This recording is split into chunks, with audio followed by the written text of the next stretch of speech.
விஜய் செய்தியாளர்களை சந்திக்க மாட்டாரு, விஜய் ஊடகங்களை சந்திக்க மாட்டாரு, விஜய் வெளியே வர மாட்டாரு, விஜய் மக்களும் சந்திக்க மாட்டாரு, விஜய் பணியூர்லயே உட்காந்துருக்காரு, விஜய் ஷூட்டிங்ல இருக்காரு, விஜய் விஜய் விஜய் விஜய் விஜய். என்ன பிரச்சனை உங்களுக்கு? ஏன் அவர் உங்களை சந்திக்கணும்? உங்களுக்கு இந்த மாதிரி ஆட்களை ப்ரொமோட் பண்றீங்களா? அது போதாதா? ஒன்றுத்துக்கும் உதவாத, சொசைட்டிக்கு உதவாத இது மாதிரி ஒரு குப்பைகள்லாம் வந்து ப்ரொமோட் பண்றேன். நீங்க அவர் வரலன்றதை கேள்வி கேட்குறீங்களே ஏன் அப்படின்றத எனக்கு புரியவே மாட்டுது. நான் என்ன சொல்றேன்னு உங்களுக்கு புரியலையா? இந்த வீடியோ பார்த்துட்டு வாங்க. திரும்ப வாழ்த்துக்கள் ரெண்டு பேருக்கும்.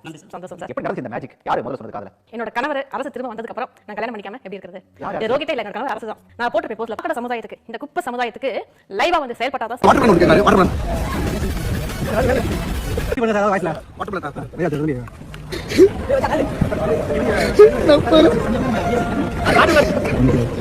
ஈர பேனாக்கி பேனை பெருமாளாகிறவங்க தான் கேள்விப்பட்டிருக்கோம். நீங்க யார் தெரியுமா? பெருமாளை பேனாக்கி பேனை போஸ்ட்மார்ட்டம் பண்ணக்கூடிய ஆட்கள்.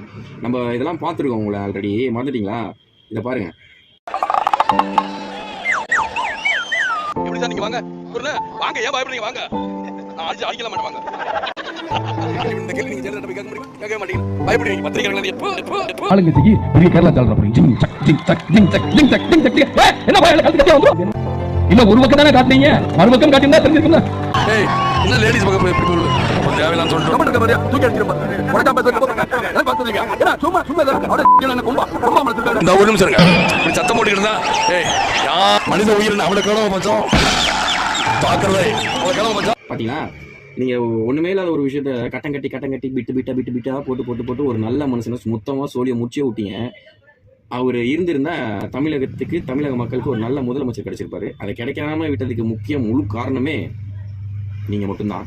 இப்போ அடுத்தவரை வந்து ட்ரை பண்ணிட்டு இருக்கீங்க. வெளியே வந்து எதனா ஒரு விஷயத்த வந்து பேசுவார். பேசினோடனே குத்தி அதை புண்ணாக்கி அப்படியே நோண்டி பெருசாக்கி அதை அப்படியே கையோ காலையோ கட் பண்ணி ஒரு படுக்க வச்சு பாடியாக்கி தூக்கி போட்டுடலாம் அப்படின்ற மாதிரி ஒரு பிளான் பண்ணிருக்கீங்க. இந்த 60 வருஷமா இருக்கவங்க சும்மாவே மெல்லுன்னு மெல்லுவாங்க. நீங்க அதை வந்து ஒரு வழி வர வச்சு ஏதாவது ஒரு வாயை போடுவீங்க. இவங்க அவங்க வாயெல்லாம் அவுள் போடலான்னு பார்க்குறீங்க அவங்க மெல்றதுக்கு. மறைந்த முன்னாள் முதலமைச்சர் அம்மையார் ஜெயலலிதா அவர்கள் உங்களை எத்தனை வாட்டி சந்திச்சு பேசினாங்க? அவங்க வரும்போது நிற்பீங்க இல்லையா? அந்த மாதிரி ஒருத்தரை அவர் இருந்துட்டு போட்டோம். விடுங்க, சும்மா அவர் வரல இவர் வரல, அங்கே வர மாட்டார், இங்கே வர மாட்டார், பேச மாட்டார், இது பண்ண மாட்டார், ஏதாவது சொல்லிட்டீங்க தூக்கி அடிச்சு போடுவோம். பார்த்துங்க, யாரை சொல்கிறேன்னு புரியுதா? புரிஞ்சா எனக்கு கமெண்ட்ல சொல்லுங்க, நானும் தெரிஞ்சுக்கிறேன்.